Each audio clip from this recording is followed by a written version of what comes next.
Hi friends, welcome to Halima kitchen. எல்லோருக்கும் happy new year all ஃப்ரெண்ட்ஸ்க்கு. குழிப்பு நேரம் எப்படி செய்யலான்னு பார்க்கலாம் ஃப்ரெண்ட்ஸ். புள்ளியோடையும் பாருங்கள், ஸ்கிப் பண்ணாமல் புள்ளியோடையும் பார்த்து சப்போர்ட் பண்ணுங்கள், சப்ஸ்கிரைப் பண்ணுங்கள், பெல் பட்டன் கிளிக் பண்ணுங்கள்.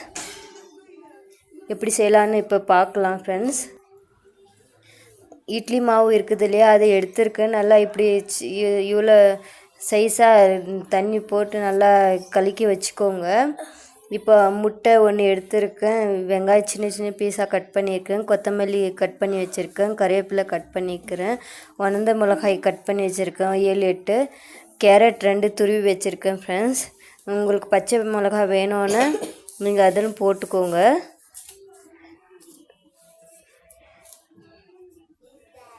எல்லாம் பூரா கட் பண்ணி வச்சுருக்கேன். இப்போ இதெல்லாம் எடுத்து மாவில் மிக்ஸ் பண்ணிக்கலாம். இட்லி மாவு நாங்கள் கலக்கி வச்சோம் இல்லையா, அந்த மாவில் மிக்ஸ் பண்ணிக்கலாம் ஃப்ரெண்ட்ஸ். இப்போ என்ன போடலாம் பார்க்கலாம்.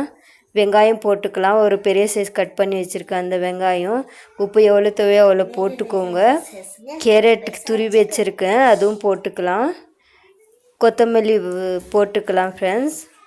நல்லா சின்ன சின்ன பீஸாக கட் பண்ணி வச்சுருக்கேன்.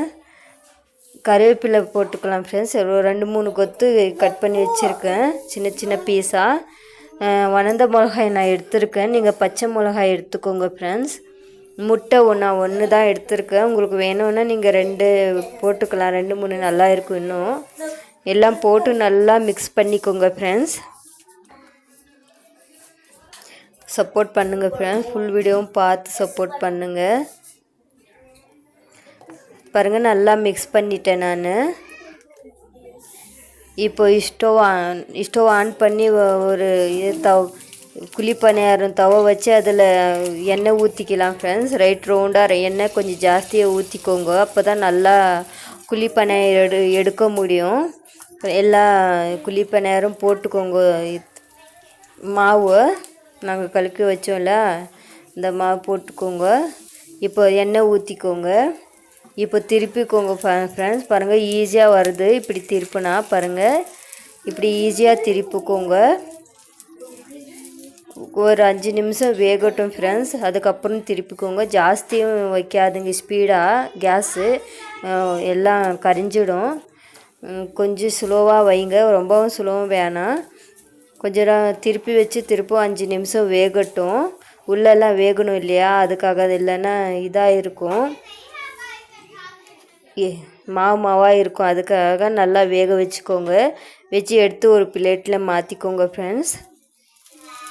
அருமையான குழிப்பணியாரம் ரெடி ஆகிடுச்சு ஃப்ரெண்ட்ஸ். ஹெல்த்தியானது, எங்கள் பசங்க விரும்பி சாப்பிட்டாங்க, கேட்டாங்க, அப்பப்போ சுடாக சாப்பிட்டாங்க. ரொம்ப அவ்வளோ அருமையாக இருக்குது குழிப்பணியாரம். அதில் டொமேட்டோ சட்னி செஞ்சுக்கலாம் ஃப்ரெண்ட்ஸ். அருமையாக இருக்குது. பாருங்கள், இந்த சட்னி தக்காளி சட்னி தான் இது. உங்களுக்கு வீடியோ வேணும்னா சொல்லுங்கள், நான் போடுறேன்.